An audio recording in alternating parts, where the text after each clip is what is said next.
It's much easier to help someone achieve something that they want versus influencing them to do something that you want them to do. That is why when you read the mind of your buyers and then give them what they want, you're far more likely to get a deal done. So let's take a look at how you can read your buyers' minds by better understanding the buying journey that they're on.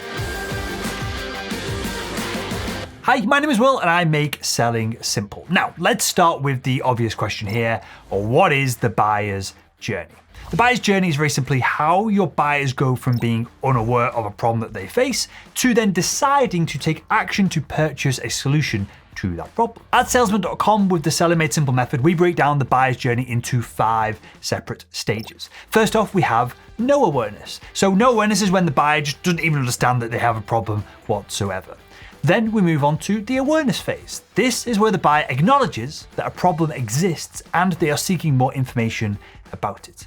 Then exploring solutions. Exploring solutions is where the buyer is trying to find the right product to solve the problem. Then the buyer compares vendors, and this is obvious, right? They start weighing up the pros and cons of the different solutions that are in the marketplace. And finally, the buyer makes a purchase decision. And you guessed it, this is where the buyer purchases a particular solution to solve the problem that they identified at the beginning of this process. Now, as the buyer passes through each one of these stages, they're going to interact with different touch points that then are going to move them towards that next step. Touch points could be content, like articles, customer testimonials. It could be initial conversations with sales reps, demos, sales calls, marketing materials, referrals. It could be many, many different things that move the buyer from one step of the buyer's journey to the next. And none of this is static. The buyer's journey has changed dramatically over the past just handful of years. Here is what the old buyer's journey looked like.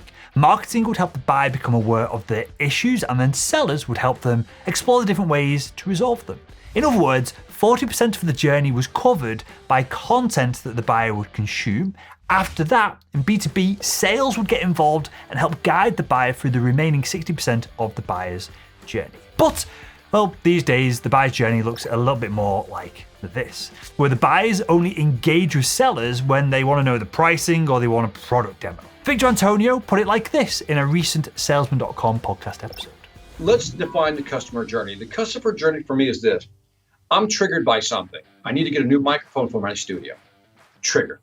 I hate the quality. I'm triggered. I go online. I begin to look at all these different resources. Then I start kind of narrowing options, right? Okay, I got this brand, look at this price, look at that spec, and start really narrowing it down. And maybe I get to the 90% line of making a decision, right? That's my customer journey. Haven't talked to a salesperson yet.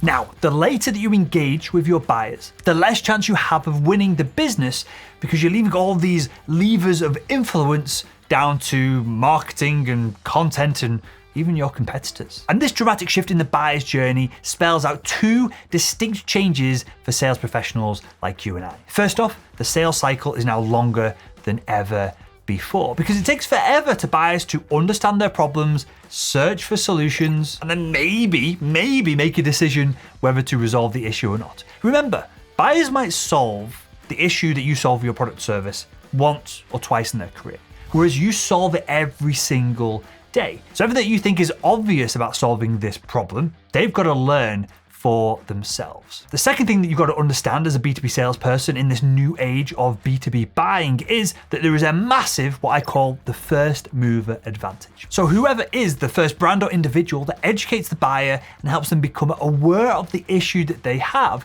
adds such a dramatic amount of value to the buyer that brand or seller then becomes the front runner when it comes to winning the business later on. This is an amazing competitive advantage. That means that if you can make an accurate hypothesis of your buyer's problems and then illuminate them before the buyer is even fully aware of these issues, the chances of you winning the business at the end of the buyer's journey massively skyrocket. That means there's incredible value for you if you learn to map your buyer's journey. So if you understand where the majority of the buyers in your market are within their buyer's journey, and then you start to focus on booking meetings with them to help them move to the next step of the buyer's journey, rather than just trying to close them immediately, you're going to find, first off, you're going to book more meetings because your prospect's going to want to speak to someone who can help them solve their specific issue, and you're also going to increase your closing percentage due to this first mover advantage. And finally, on top of both of those, you're going to have a more predictable sales process because you're going to know exactly